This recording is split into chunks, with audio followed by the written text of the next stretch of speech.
It wasn't that long ago that if you wanted to tell a car joke, Hyundai was the go-to punchline. Seriously, people used to say you could double the car's value just by filling up the gas tank.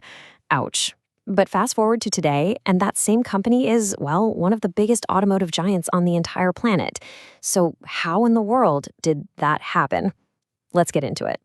I mean, this right here really says it all.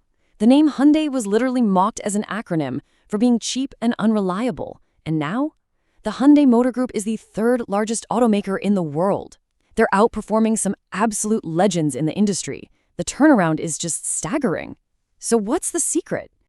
Well, the entire unbelievable story really comes down to this one man, Chung Ju-yung. And get this, he wasn't some engineering genius or a business school prodigy. Nope, he was the son of poor farmers, had barely any formal education. But what he did have was this relentless, unstoppable drive that would end up changing an entire industry. To really get Hyundai, you first have to understand where Chung came from. His entire early life was shaped by one single, incredibly powerful motivation. He had to escape the crushing, back-breaking poverty of his family's farm. And when I say he was persistent, I mean, look at this. He didn't just try to leave once. He escaped 4 separate times. Each time, he'd walk for miles and miles to get to the city, only to have his father find him and literally drag him back home. Again and again. It wasn't until his 4th try, at 19 years old, that he finally made it stick. Can you imagine hearing this from your own father? A nobody like you isn't going to make it? Just a simple farm boy who couldn't possibly survive in the big city. But for Chung, those words weren't a roadblock. Oh no, they were fuel. But, escaping the farm was really just the start of his problems. Success did not come easy. In fact, his early career was basically a masterclass in getting knocked down hard. So check this out. First, he builds a really successful rice store, only to have the Japanese colonial government shut it down. Okay. Then he starts an auto repair shop, the Ado Garage, and a few months later it burns to the ground, completely destroyed. So he takes out more loans, rebuilds it even bigger and better, and then the government seizes it for the war effort. 3 businesses, 3 total wipeouts.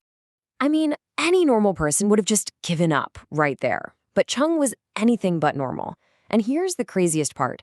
His biggest failure, the one that almost ruined him and his entire family, was ironically the very thing that paved the way for his future empire.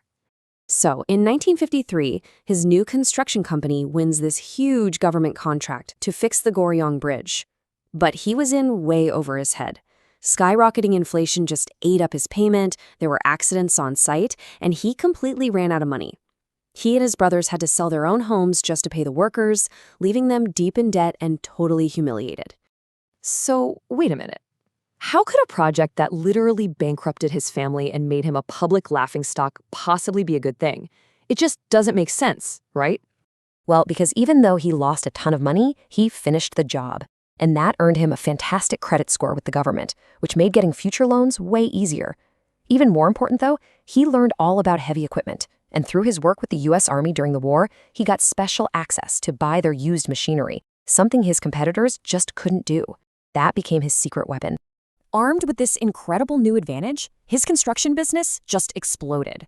But Chung never forgot his first passion, cars. He decided it was finally time to jump back into the auto industry, the very one he'd been forced out of years before. His first try was a partnership with Ford to build their Cortina model in Korea. And it was a complete disaster. The cars fell apart on Korea's rough roads, and Ford refused to let him export them or share the profits fairly.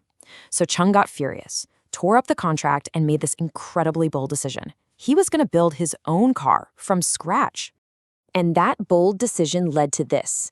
In 1985, Hyundai rolls into the American market with the Excel. The industry experts figured, they'll sell maybe 50,000 cars. Instead, they sold a mind-blowing 168,000 in the first year. It was an absolutely unprecedented success. But of course, there was a catch. See, the cars were selling because they were dirt cheap, not because they were actually any good. They needed constant repairs, and pretty soon, Hyundai was right back where it started, as the butt of every car joke in America, and sales just plummeted.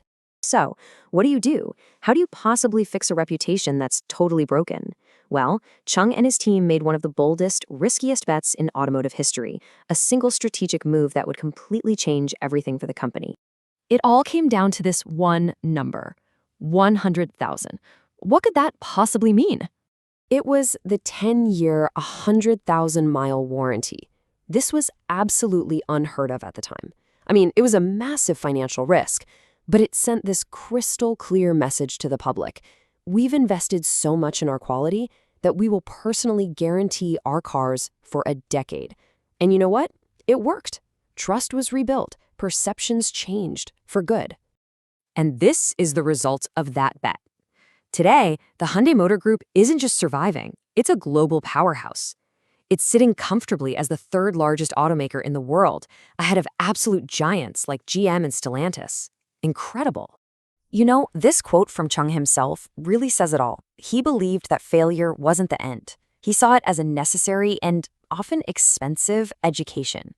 He said that forgetting those lessons, that's the only way you can truly fail. And that really brings us to the final thought here. Chung Ju-yung built a global empire not just despite his failures, but because of them. He proved that sometimes our biggest setbacks can actually become our greatest strengths. So it makes you think, right? What's a failure in your life that taught you your most valuable lesson?